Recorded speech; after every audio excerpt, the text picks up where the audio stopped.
예,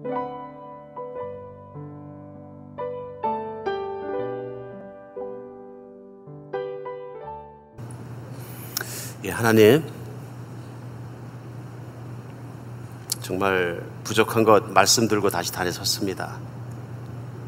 다윗이 고백하듯이 주께서 누르시면 내가 진액이 나오는 것 같고, 주께서 누르시면 정말로 고통의 소리가 스며 나올 때가 종종 있습니다. 오늘 말씀 앞에, 그 무게 앞에 감당 못할 저 자신의 모습을 봅니다. 정말 그 무게에 눌려서 진액이 나오는 것 같이 아픈 제 자신의 모습을 체험합니다. 그러나 하나님, 주님 말씀대로 우리를 경책하여 주시고 책망하여 주시고 꾸짖어 주시고 저희가 주님 말씀의 무게를 체험할 수 있는 날이 되게 하여 주시옵소서. 아버지, 그래 주님이 주님 되시고 우리가 주님 앞에 주님의 백성이 되는 참으로 좋은 시간 되게 주님께서 인도하여 주시옵소서. 그리스도 예수 이름으로 기도합니다.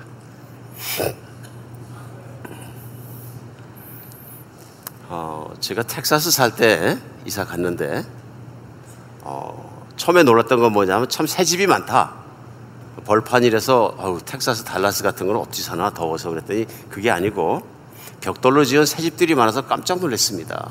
근데 또 한국 분들이 오시니까 벽돌로 지은 새집들을 얼마나 좋아하시는지, 사면 벽돌이라 된다네요. 그래가지고 평생에 가졌던 꿈들을 소원 성취하는 모습들을 제가 많이 봤습니다. 근데 그 중에 교회 교우 중에서 낙심하는 분들도 제가 봤어요. 새 집을 사셨는데 한 1, 2년쯤 살았더니 집이 두 동강이 났다. 실제로 집에 신방을 가보니까 이 벽돌들이 막 반으로 갈라져가지고 막 흉하게, 그 다음에 콘크리트가 깨진 것이 막 보이고 타일이 다 깨지고 문이 안 닫히고 벽이 찢어지고 간격이 어떤 건 상당히 많이 떨어져가지고 그 집 들어갔는데 느끼겠더라고요. 집안이 좀 꺼지니까 어지럽게 느껴지더라고요. 걷는데 발이 톡톡 걸리고, 집안이 조그만 수평이 안 맞아도 야, 이게 이렇게 심각한 문제가 생기나. 근데 그분의 고민은 그게 아니에요. 집값이 반값으로 떨어진 거예요. 굉장히 가슴 아프죠.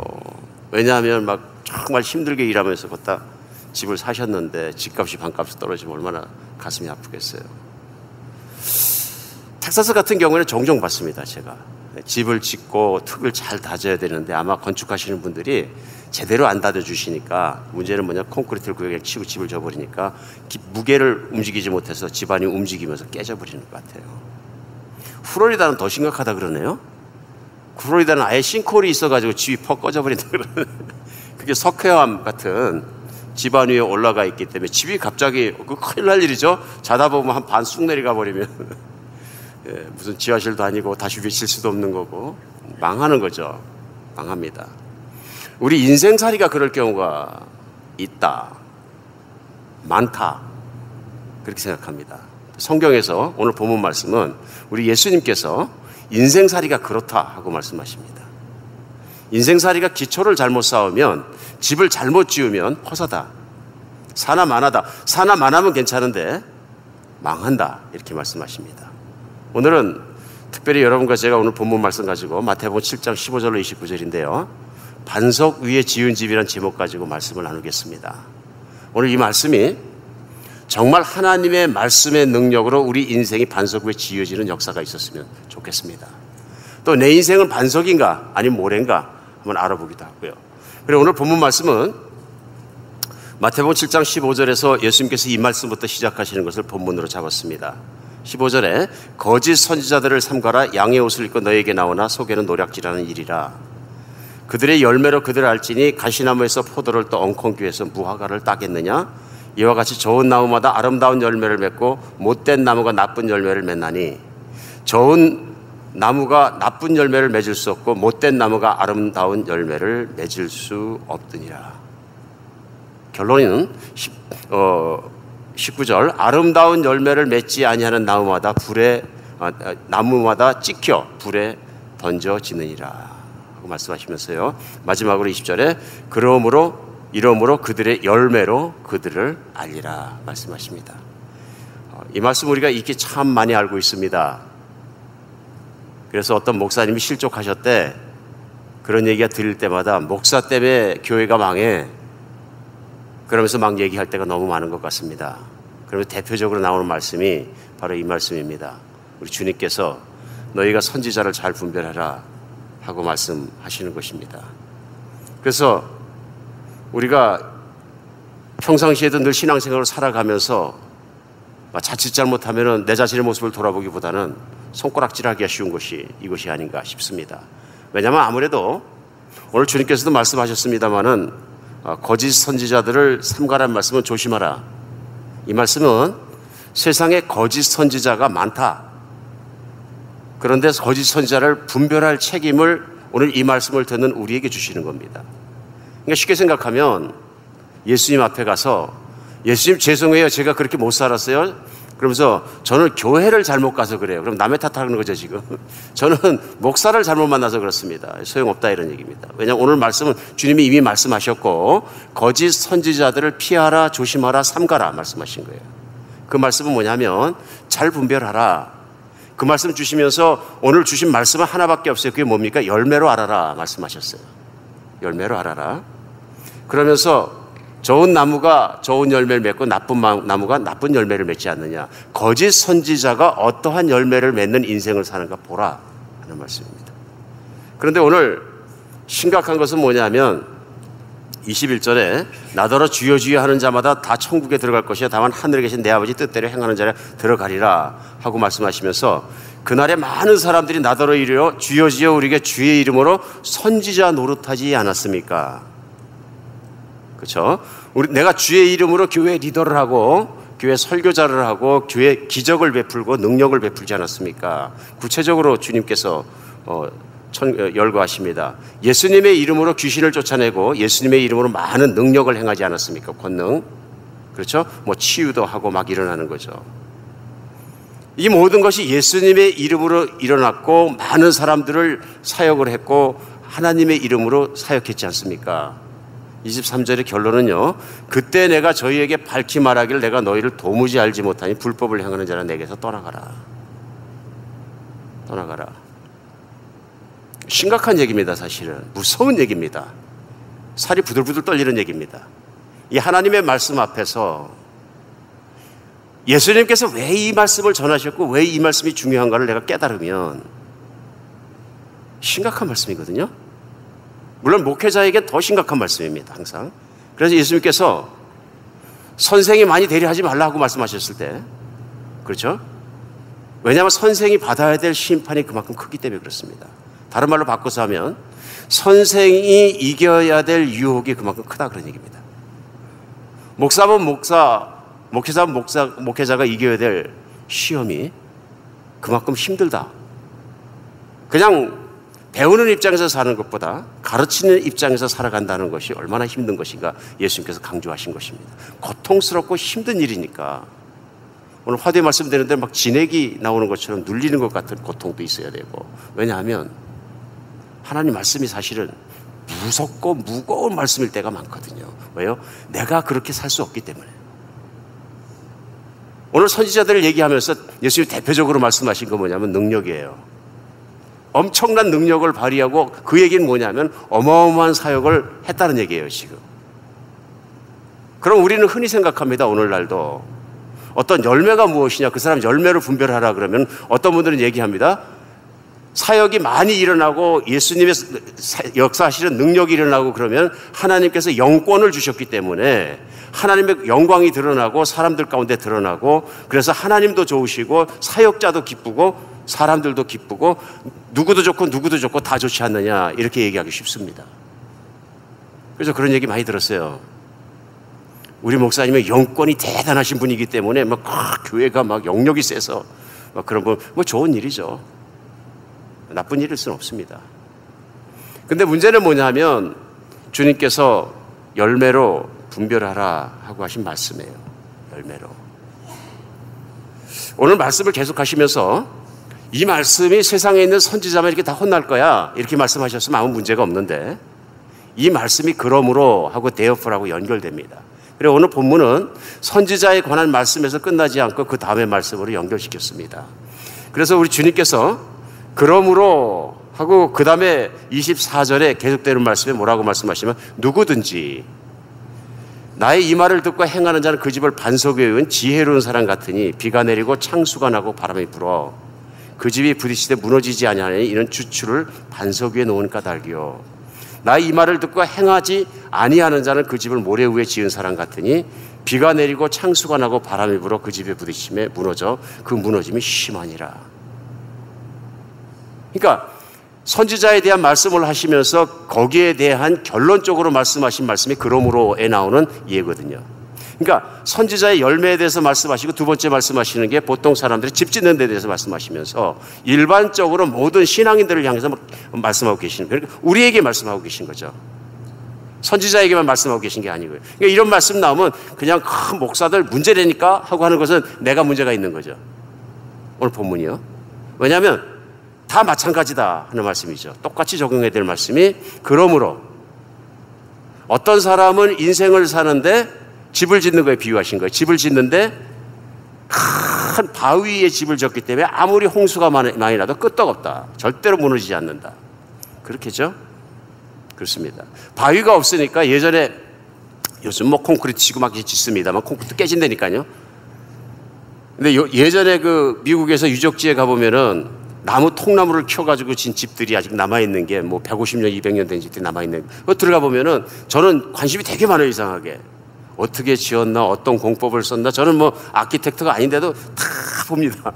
이게 취미거든요. 이제 그래 밑을 보죠. 저는 기초를 보면 다 그 레이지드 파운데이션 이렇게 뭘 받치고 올린 건데 보면 요즘은 콘크리트를 치는데 옛날에 큰 돌들을 어떻게 굴려왔는지 그 돌들을 갖다 밑에 놓고 그 위에다 큰 팀버를 받쳐가지고 기초를 썼어요. 돌을 넣었다. 근데 그러니까 공기도 잘 통하고 그래서 그런지 세월이 많이 지나는데도 튼튼해. 끄떡없어. 그거 보면서 오늘 주님 말씀이 생각납니다.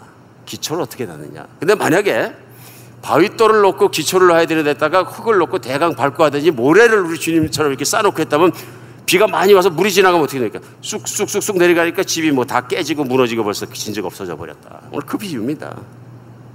그 비유입니다.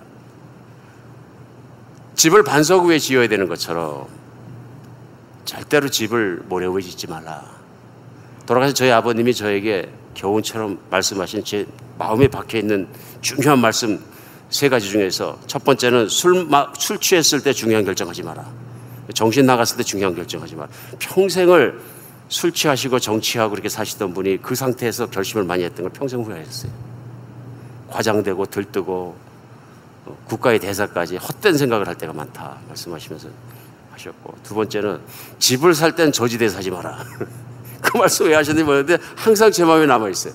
집은 절대로 저지대에 사지 마라. 낭패 본다. 그렇죠. 이제 이사를 오고 저도 집을 봐야 되는 시기가 한 번 있었는데요.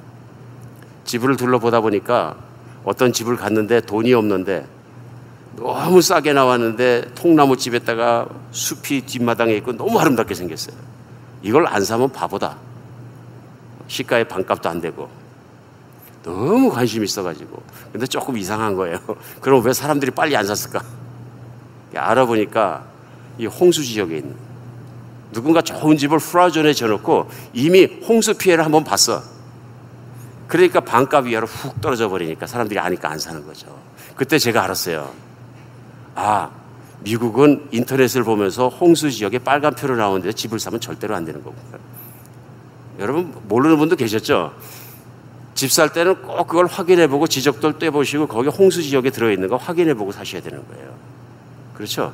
뭐 준홍수 지역도 있고 홍수 예상 지역도 있고 별 지역이 다 있거든요. 확인해 볼 필요가 있는 것이다. 인생이 어떤 면에서는 교회만 열심히 돼 있다고 되는 것도 아닌 것 같아요. 되는 게 아니에요. 오늘 말씀은요. 그래서 오늘 말씀하실 때 집 잘못 지으면 신앙생활 잘못하면 마지막 날 가서 무너진다 하는 얘기거든요. 대표적인 예로 선지자도 무너진다. 리더도 무너지고 목사도 무너지고 유명한 사람도 무너지고 능력 있는 사람도 무너지고 다 무너진다. 그런데 안 무너지는 반석 위에 쌓은 집같이 탄탄한 신앙생활을 하는 사람은 한 종류만 남는다. 뭘까요? 오늘 키워드는 반석의 키워드는 나의 이 말을 듣고 행한 자예요. 이게 신앙생활의 키입니다. 얼마나 중요한 말씀인지 몰라요. 우리는 또 세상에서 얼마나 현혹되기 쉬운지 몰라요. 크고 좋고 인기 있고 객관성 있고 합리적이고 설득력 있으면 좋은 것이다. 능력 있으면 좋은 것이다. 느낌이 좋으면 좋은 것이다. 성령 충만해지지 않았느냐. 그런 생각하기가 너무 쉬운 세상이거든요. 끌려가기 쉬운 세상이거든요. 그렇죠? 그래서 어떨 때는 제가 캐리스메릭하다는 그곳에서 무분별하게 쫓아가는 것도 제가 가끔은 경계를 자꾸 하는 이유가 캐리스메릭하다는 얘기는 느낌으로 신앙을 잡는 겁니다. 내가 성령 충만한 게 느낌이 좋으면 근데 필이 안 좋아. 설명해보라 그러면 정확하게 설명도 못해. 말씀을 따라서. 그러면서 내가 느낌이 안 좋다고 위험한 얘기거든요. 성경에는 한 가지의 확실한 신앙생활을 말씀하세요. 말씀을 순종하는 것. 가장 안전한 신앙생활. 예수님께서 끊임없이 반복하시는 거예요. 얼마나 중요하면 거짓 선지자 예를 들으시고 모래 위에 지은 집 반석 위에 지은 두 번째 예를 드셨는데요. 사실은 세 번을 똑같은 예를 드셨어요. 똑같은 주제에 똑같은 경고를 하시기 위해서. 그게 뭐냐면 너무 길어서 오늘은 말씀 같이 안 띄었습니다만 오늘 거짓 선지자 말씀 바로 앞에 또 똑같은 말씀이 있어요. 그 말씀이 뭐냐? 우리가 잘 알고 있는 좁은 문과 넓은 문 얘기예요. 그렇죠? 13절 14절 7장에 뭐라 그러시냐면 좁은 문으로 들어가라. 멸망으로 인도하는 문은 크고 그 길이 넓어 그로 들어가는 자가 많고 생명으로 인도하는 문은 좁고 길이 협착하여 찾는 이가 적음이라. 인기 있고 유명하고 그런 거 조심하라. 어떤 면에서는 사람들이 많이 간다 그래서 맞는 것은 아니다 말씀하셨어요. 그러면 우리가 막연하게 생각할 수 있어요. 어떤 길이 좁은 문인가? 교회가 작은 교회가 좁은 교회가 그 말씀 아니죠. 어떤 길이 넓은 길인가? 누가 거짓 선지자고 누가 진짜 선지자인가? 열매는 어떻게 분별해야 되는 것인가? 맞습니까? 누가 집을 잘 졌고 누가 집을 못 진 건가? 신앙생활을 어떻게 분별해야 될까요? 우리가 애매모호하거든요. 거기에 대한 결론이 오늘 이 말씀입니다. 나의 이 말을 듣고 행한 자라야. 그렇죠? 오늘 거짓 선지자에 대한 말씀을 하시면서도 21절에 보면 나더러 주여 주여 하는 자마다 다 천국에 들어가는 것이 아니요 다만 하늘에 계신 내 아버지의 뜻대로 행한 자라야 천국에 들어가리라. 사역 많이 했다고 놀라운 사역들을 했다고 그렇다고 천국 들어가는 건 아니고 그런 말씀이에요. 오늘 마찬가지로 반석 위에 지은 것도 반석 위에 지었다는 것은 그렇죠? 지혜로웠다는 것은 뭐냐 하면 바로 나의 이 말을 듣고 행하는 자다. 그러니까 마찬가지로 26절에 나의 이 말을 듣고 행하지 아니하는 자는 그 집을 모래 위에 지은 자 같다. 똑같은 말씀이에요. 그러니까 좁은 문은 어떤 문이냐면 예수 그리스도 우리 주님의 말씀을 듣고 순종하는 신앙생활을 말하고요. 넓은 문은 말씀은 팽개치고 내 느낌과 내 방식과 내 스타일대로 신앙생활한 것을 얘기한 거예요. 넓은 문이에요. 떨리는 말씀입니다. 사실은 곰곰이 생각해 봐야 되면 나의 신앙을 돌아봐야 되고요. 물론 걱정됩니다. 이렇게 파워풀한 사람들 놀라운 사람들까지 막 지옥으로 떨어지는 판국에 내가 그럼 예수님 앞에 가서 온전히 설 수 있단 말인가? 그럼 예수님은 산상수훈 말씀 특별히 7장 말씀을 통해서 믿음으로 구원받는 게 아니라 하나님 말씀을 순종한 행위만큼 구원받는다는 얘기일까? 떨립니다. 근데 우리가 확실히 알아야 되는 건 뭐냐면요. 오늘 예수님께서는 제자들에게 가르치셨어요. 이 말씀을. 오늘 배우는 마태복음 7장은 5장, 6장, 7장이 예수님의 말씀으로 빨간 글자로 계속되는 말씀인데요. 누구에게 말씀하셨냐면 예수님을 따르지 않은 사람들에게 말씀하신 게 아니라 예수님을 이미 믿고 따르는 사람들에게 신앙생활 곧 인생을 바로 살 수 있도록 규범으로 주신 말씀이에요. 하나님은 항상 그렇게 하십니다. 우리 구약 때에도 하나님께서는 이스라엘 백성이 애굽 땅에서 종살이를 하고 주권도 없고 자유도 없고 묶여 살고 계실 때 애굽은 세상입니다. 그들을 끄집어내서 홍해를 가르고 구원시키십니다. 핍박과 눌려 살고 자유가 없는 상태에서 그들에게 자유를 주시고 구원을 시켜서 광야를 끌고 나오셔서 시내산 앞으로 갑니다. 그래 구약 성경은 시내산 앞에서 하나님이 하실 가장 중요한 사건이 뭐냐면 먼저 구원된 백성들에게 약속을 주시는 겁니다. 거기서 약속하십니다. 하나님과 시내산에서 이스라엘 백성이 만나서 너희는 나의 백성이 되고 나는 너희의 하나님이 되리라. 언약의 백성입니다. 약속으로 하나님 백성이 된 거예요. 믿으십니까? 구약이 그래서 중요하거든요. 하나님을 알 수 있어요. 그러면 하나님께서 구약 성경 내내 꽉 차 있는, 특별히 앞에 있는 모세오경에서 꽉 차 있는 내용이 뭐냐면 바로 내 백성이 된 백성들이 어떻게 살 것이냐에 대한 걸 갖다 모세를 통해서 십계명도 주시고 율법도 주셔가지고, 맞습니까? 우리가 그 다음에 계속되는 출애굽기와 레위기와 민수기와 신명기와 이 모든 성경들을 통해서 하나님들이 백성들이 어떻게 살아가야 될 것이냐 율법들을 쭉 계율들을 주시는 거예요. 그 얘기는 뭐냐면 하나님의 백성은 사는 방법이 세상 사람과 다르다. 무엇이요? 하나님의 백성들은 마음대로 내 맘대로 사는 것이 아니라 하나님의 말씀을 듣고 그 말씀대로 사는 게 하나님의 백성이다. 그런 얘기거든요. 세상 사람과 전혀 다른 건 뭐냐면 하나님의 백성이 사는 유일한 길은 하나님의 말씀을 따라 사는 것이거든요. 신약도 마찬가지예요. 예수님께서는 예수님 믿는 사람들 제자들에게 먼저 말씀하신 게 뭐냐 하면 너희는 이렇게 살라요. 너희는 세상 사람들처럼 넓은 문으로 가지 말고 좁은 문으로 가되 그 길이 뭐냐면 하나님 말씀대로 살아. 당시에 바리새인들과 율법사와 선생들과 모든 사람들이 하나님 말씀을 많이 안다 그러는데 그들이 하나님 말씀을 중심에 놓고 그 말씀에 순종하고 따라 살려고 노력한 것이 아니라 그 말씀을 이용해서 자기의 종교적 위상을 높이고 여러 가지 외적인 사역을 하고 직위를 탐하고 그렇게 살아가는 저들의 위선적인 모습을 보지 말고 그들은 지옥으로 떨어질 것이니까 하나님을 섬기는 것이 무엇이며 신앙생활이 무엇인지 모르는 거짓 선지자들이니까 반드시 분별하라고 말씀하신 것이죠. 이해하십니까? 오늘날 우리에게도 너무 중요한 말씀이에요. 너희는 이렇게 살라 하는 말씀을 따라서 열매를 우리가 분별해야 되는데 때에 따라서 그 열매를 분별하는 것조차 우리도 착각할 수 있다. 무슨 정통교단, 정통 누구, 정통 뭐, 그 다음에 무슨 영역, 그 다음에 큰 교회 뭐 하면 그냥 훅 넘어가 버릴 수도 있고. 좀 조심해야 된다. 그럼 교회가 작으면 좋으냐? 그것도 아니다. 그럼 뭡니까? 하나님 말씀이 중심에 있고 말씀대로 살아가려고 몸부림치는 교회는 거듭난 교회이고 분명한 교회이고 분명한 지도자이고 분명한 성도들이다는 얘기입니다. 그거 모르면 하나님 말씀 제대로 모르면 아무리 느낌 좋고 아무리 능력 있고 아무리 멋있어 보이고 사역이 대단해서 소용없다. 내가 성령 충만한 느낌이 아무리 많아도 나는 1년 내내 하나님 말씀 별로 보지도 않아. 언제부터인지 모르는데 혼자 그냥 가슴이 식어버리고 보지도 않아. 그러면 집회 다니면서 그냥 느낌만 충만해서 소용이 없다 이런 얘기입니다. 지금 믿으십니까? 오늘 말씀이 나를 깎으시고 말씀이 나를 만들어 가시고 내가 말씀을 믿어 구원에 이르고 말씀이 내 믿음을 자라게 하고 말씀이 나를 키우고 하나님 말씀의 능력이 나를 변화시키는 거죠. 성령님이 하시는 일도 그런 일이고요. 예수님 분명히 말씀해요. 성령이 오시면 내가 환상 속에서 크는 것이 아니라 내 말을 생각나게 하시리라. 믿으십니까? 성령님 오늘도 오셔서 1세기 그때부터 2000년 내내 그 일을 하고 계신 거예요. 지금 하나님의 말씀을 드러나게 하시고 말씀을 전하시고 말씀 속에서 사람을 만들어 가시는 거예요. 그래서 결국은 어떤 사람을 만들어 가시면 반석 위에 인생을 세운 것처럼 집을 세운 것처럼 하나님의 말씀을 잘 순종한 자예요.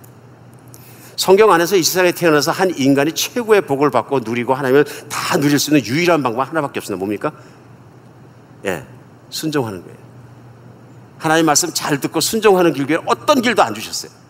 사역을 많이 하는 것도 아니에요. 사실은 사역은 정확한 의미는 하나님 말씀을 듣고 그 말씀에 순종하는 거예요. 제가 아까 고민을 나눴습니다. 하나님께서 브라질 가서 선교대에서 말씀 전하는 게 분명하는데 무슨 말씀 전할지 제가 몰라요. 근데 내가 이미 알아. 다 뭐 내가 생각했으니까, 내가 깨달았으니까, 내가 자신하고 전할 수 있는 잘하는 설교가 있으니까. 그럼 그게 하나님이 보내서 사역을 시킨 사역자의 태도이지. 돌아봐야 된다. 그 시간에 그분들에게 그 시점에서 꼭 맞는 말씀들이 있는데 그걸 내가 다 한다 그러면 순종할 필요가 없는 거죠. 큰 차이입니다. 큰 차이. 내가 정해놓은 룰이 있고 내가 정해놓은 시스템이 있고 내가 정해놓은 뭐가 있고 내가 뭘 해놨고 이런 사역의 방법이 있고 이런 프로그램이 있고 다 잘 돌아가면 되는 거야. 이러다 보면 하나님은 어디 가버리고 말씀 어디 가버리고 다 빠져버리니까 뭐가 되는 것 같은데 아무것도 안 되는 것 같습니다. 오늘 인생을 반석 위에 짓기 위해서 우리 주님께서 3번씩이나 비유를 똑같이 들어가시면서 적용할 수 있도록 좁은 문, 넓은 문, 그렇죠? 거짓 선지자, 반석 위에 지은 집, 모래 위에 지은 집, 3번을 강조하셨다는 것은 우리가 얼마나 트랩되기 쉬운 유혹이, 오해가, 혼돈이 세상 안에 있는지를 보여주고 계신 거예요. 남을 비난하거나 거짓 선지자는 어떤 좀 오늘 말씀을 가지고 뭐 어떤 목사 가짜야 막 이렇게 얘기하는 건 아직 하나님 말씀의 무게를 못 느끼신 거죠. 내가 그 말씀 앞에서 어떻게 서야 되는지를 생각하는 것이 은혜인 거죠. 내가 누구를 손가락으로 할 수도 없는 것이, 우리 가끔은 먼 목사님한테 받은 상처가 그렇게 많아가지고 말씀만 나오면 목사가 하면 안 된다. 나를 봐야 되는 거죠. 내가 신앙생활 잘하고 있는지. 예수님의 의도는 나를 위해서 하시는 말씀이죠. 선지자도 잘 분별하고 세상 넓은 길도 따라가지 말고 불순종하는 길도 따라가지 말고 하나님 말씀 사랑해서 그 말씀 따라서 사는 것이 최고의 인생이란다. 그 길 따라 살아라. 3번씩이나 강조해 주시는 애절한 사랑과 애절한 경고와 그 말씀을 우리 가슴으로 새기는 여러분과 제가 됐으면 좋겠습니다. 어떻게 하면 인생을 반석 위에 신앙을 세울까요? 어떤 사람이 진짜 참된 신앙일까요? 제일 먼저 하나님 말씀을 사랑하는 사람입니다.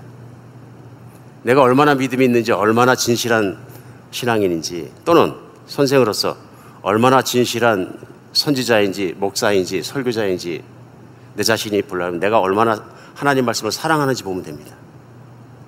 그렇죠?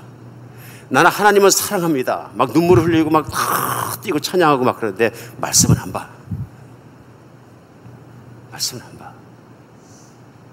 그러면 성품이 변하지 않습니다. 그렇죠?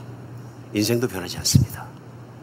하나님의 능력으로 막 집회를 하고 막 난리가 나고 치유가 일어나고 막 그러는데 사생활은 말씀하고는 정반대야. 말씀을 안 보기 때문에 그런 거거든요. 안 본다 할지라도 다 떨어져도 말씀을 본다 하더라도 말씀을 사랑하지 않는 거거든요. 나는 하나님을 사랑합니다. 눈물을 흘려 찬양하면서 하나님 말씀을 사랑하지 않는 건 이상한 것이다. 우리 또 몇 주 전에 말씀 나눴어요. 나는 하나님을 죽도록 사랑합니다. 예수님이 머리 되시고 몸 되시고 예수님이 피값 흘려 사신 예수님의 모든 것 대신 교회와 결혼하지 않고 교회를 사랑하지 않는 건 이것도 또 이상한 거고요. 우리 인생의 문제는 뭐냐면 신앙과 또 고백과 내 느낌과 내 신앙생활이 막 다 따로 노는 거예요. 이렇게. 이게 제일 심각한 거거든요. 내가 예수 그리스도와 함께 십자가에 죽고 예수님을 너무 사랑하게 되어서 그분의 말씀이라면 내가 정말로 목숨까지도 바치고 말씀에 따라가겠습니다. 이것이 헌신이고 진정한 거듭남이고 진정한 신앙의 삶이고 우리의 삶이라야 한다 하는 것이 오늘 메시지입니다. 뭐 몇 명이 알건 몇 명이 모이건 몇 명이 누가 알아주건 그건 아무 소용이 없는 거고요. 아무 의미도 없는 것이고요. 중요한 것은 내가 하나님 말씀을 얼마나 사랑하느냐. 그래서 우리가 아는 것처럼 시편 1편 1절도 시작하자마자 3절까지 그렇게 나오잖아요. 복이 있는 사람은 악인들의 꾀를 따르지 아니하며 죄인들의 길에 서지 아니하며 오만한 자들의 자리에 앉지 아니하고. 이게 뭐예요? 넓은 길, 거짓 선지자의 길, 모래 위에 쌓은 길이에요. 인생이에요. 평생을 하나님의 말씀을 따르기보다는 내 꾀를 따르면서 돈만 잘 벌고 남들한테 신앙생활 잘하는 것 같이 보이면 되고 내 판단 따르면 되고 이렇게 사는 거 다 악인의 길이거든요. 죄인의 길에 서지 아니하며 하나님 말씀 따르지 않는 건 다 죄인의 길이거든요. 내 뜻대로 사는 것. 하나님의 뜻은 알지도 못하고 알더라도 거역해버리고 죄인의 길, 오만한 자의 자리, 많이 갖고 유명해지고 사람들 위에 올라가고 다 오만한 자리거든요. 반대로 복 있는 사람은 2절 오직 여호와의 율법을 즐거워하여 그 율법을 주야로 묵상하는 자라. 그 말씀은 하나님 말씀을 사랑해서, 그렇죠? 즐거워하여 하나님 말씀을 억지로가 아니라, 그건 종교거든요. 하나님 말씀을 진짜 사랑해서 하루 종일 그 말씀을 붙잡고 생각하면서 기뻐하면서 살아가는 사람입니다. 똑같은 말씀이거든요. 구약이나 신약이나. 키가 뭐냐면 말씀을 사랑하는 거예요. 우리 말씀을 가까이 하는 여러분과 제가 되었으면 좋겠습니다. 믿음이 자라지 않는 가장 큰 이유를 누가 들었는데 그게 뭐냐면 그리스도를 사랑하는 마음이 작아지기 때문에. 당연한 얘기죠. 하나님을 믿는 마음이 작아진 거죠. 둘째는 성경 말씀을 읽거나 묵상하는 시간이 짧아지거나 없어졌기 때문에.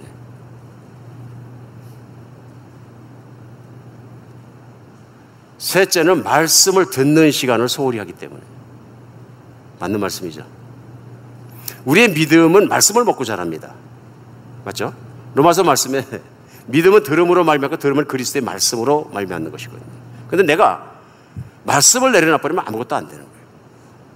전 그래서 우리 한뷰전교회가 다른 건 몰라도 말씀에 대해서만큼은 정말로 우리가 목숨 걸고 하나님을 사랑하는 거가 목숨 걸고 덤벼들어야 된다.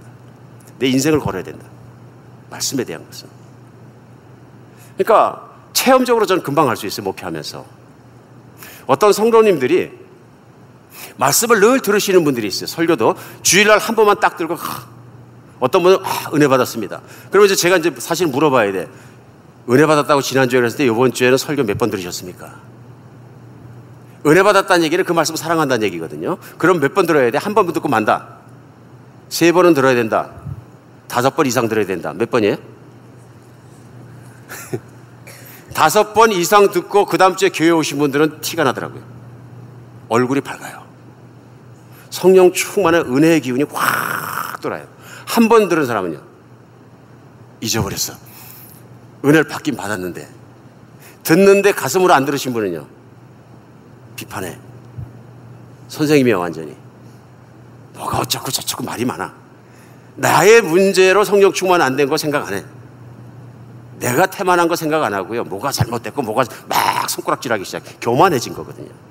교만해진 사람은 절대로 은혜 못 받습니다. 전 제가 제일 두려워하는 말씀 중에 하나가 잠언 말씀인데요. 교만한 사람을 가르치는 것은 사나운 개의 귀를 잡아당기는 것 같다. 이 사람은 교만해서 모든 걸 저지하고 판단하고 있는데 그 사람 뭐라고 목사라도 가르치려고 그러면 목사 당신은 뭐야? 발로 찔러고 확 물어버려요. 사나운 개 귀를 확 잡아당겼으니까요. 무서운 일입니다. 세상에서 제일 무서운 일은 내가 교만해지는 것입니다. 내가 교만해지는 거예요. 내가 교만해지면 하나님 말씀을 사랑하지 않습니다. 말씀을 듣고 또 듣고 듣고 또 듣고 그래도 분명히 효과가 있는데 내가 그 말씀을 듣고 매일 읽고 묵상하고 하루 종일 생각하고 또 생각하고 말씀 따라 살고 얼마나 복이 있겠어요.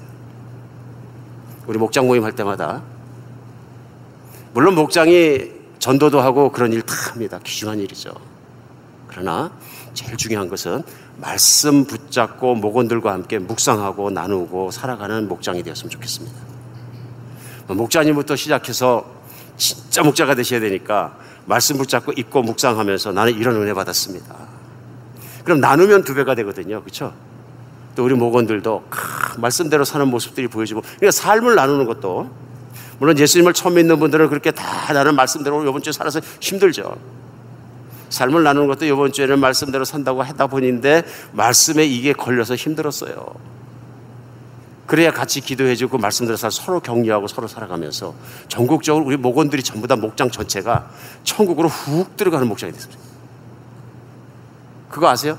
요한계시록 첫 번째 부분에 보면 교회 중에 이런 교회도 있어요. 내가 그 교회에 천국문을 열어놓겠다. 정말 기쁜 말씀입니다. 그 교회가 신앙생활을 바로 하기 때문에 들어가서 그 신앙생활을 따라가면 천국문을 지켜간다는 얘기예요. 내가 천국문을 열어놓고 그 교회 닫지 않겠다. 세상 누가 뭐라 그래도 우리는 그런 교회가 되어야 합니다. 현혹돼서는 안 됩니다. 세상 누가 뭐라고 현혹하더라도 우리는 그런 교회를 사모해야 합니다. 그런데 그 교회는 말씀을 사랑하는 교회예요. 우리 헷갈리지 않았으면 좋겠습니다. 헷갈리지 않았으면 좋겠습니다. 물론 하나님의 관계 속에서 성령의 충만함 속에서 방언도 많이 하고 은사도 체험하고 기도 오래 하고 다 도움이 돼요. 하나님을 사랑하는데. 근데 문제는 뭐냐 하면 그렇게 하면서 교만이 들어오면 영적 교만이 들어오면 비판하는 거예요. 아, 저 사람은 성령도 몰라. 성령이 하시는 일은 그런 일이 아니거든요. 사실은 성령이 하시는 일은 믿게 하고 하나님 말씀대로 살게 하는 일을 충만케 하고 도와주시는 거거든요. 믿으십니까? 성경 어디를 보세요? 성경이 근거라야 되는 거거든요. 신앙생활 잘못하면 잘못 배우면 잘못하면 교만해지는 거예요. 성경을 읽고 말씀대로 사는 데 초점을 맞추고 잘 살아가는 여러분과 제가 됐으면 좋겠습니다. 무슨 너무 논리적이고 말씀만 중요한 건 아니고 막 이렇게 얘기하는 건 벌써 큰일 날 얘기죠. 말씀이면 다 됩니다. 말씀과 순종이면 신앙생활은 반석입니다. 믿으시기 바랍니다. 믿으십니까? 거짓 선지자 분별하는 것도 말씀을 중요시하며 말씀을 사랑하며 말씀대로 사는 것에 목숨을 바친 사람이냐 하는 것이 열매의 기준입니다. 막연하게 열매를 알라 그런 얘기가 아니고요. 좁은 길과 넓은 길도 말씀을 따라 순종하며 사는 길이 좁은 길이고요. 자기 뜻대로 대강 사는 것 아니면 타협해서 사는 것, 말씀 순종한 절반 아니면 내 뜻대로 사는 것 절반 타협해서 사는 것이 넓은 길입니다. 믿으십니까? 말씀 마치겠습니다. 우리는 말씀을 사랑하면 말씀을 순종해야 합니다. 나는 예수님 사랑합니다. 말씀을 사랑합니다. 그런데 순종할 수는 없어요. 믿음이 없는 것입니다. 기도해야 합니다. 하나님 순종할 믿음을 주세요. 오늘 말씀하십니다. 진짜 믿는 사람이라면, 진짜 나를 사랑하는 사람이라면, 진짜로 거듭났다면 내 말대로 사는 것이 하나도 힘들지 않다. 예수님 말씀이에요. 요한복음 15장. 내가 아버지의 계명을 진심으로 기뻐하며 지켜서 아버지의 사랑 안에 거한 것처럼 너희도 내 계명을 지키면, 기쁘게 따라오면, 내 말을 들으면 내 사랑 안에 거하리라. 믿으십니까? 오늘 정말로 살아계신 예수님이 만나져서 그분을 내가 입술로만 사랑하는 것이 내 삶을 들여 사랑할 수 있는 여러분과 제가 되었으면 좋겠습니다. 오늘 말씀 묵상하면서 저도 고통 많이 받았습니다. 왜냐하면 제 인생의 말씀대로 순종하지 못한 부분들이 불쑥불쑥 삐져나오기 때문에 그렇습니다. 눈물을 흘려 회개하고 돌아섰을 때 우리 주님께서 새로운 은혜와 새로운 사랑과 새로운 인도하심으로 덮어주실 줄 믿습니다. 말씀이 내 마음을 찌를지라도, 나를 눌러서 진액이 나오는 것처럼 내가 힘들지라도 하나님 말씀의 무게 앞에 우리 한번 눌려봐야 합니다. 그래야 우리는 하나님께 매달리고 가난한 심령이 됩니다. 하나님 날 도와주세요. broken. 내가 하나님께 매달릴 때 하나님께서 성령의 도우심 가운데 말씀 따라 살아가는 놀라운 평안함과 기쁨과 자신감을 우리에게 주실 줄 믿습니다. 내가 내려놨던 말씀 붙잡고 다시 읽고 말씀 붙잡고 묵상하며 하나님 바라보며 말씀 안에 살아가시기를 예수님의 이름으로 축원합니다. 기도하겠습니다.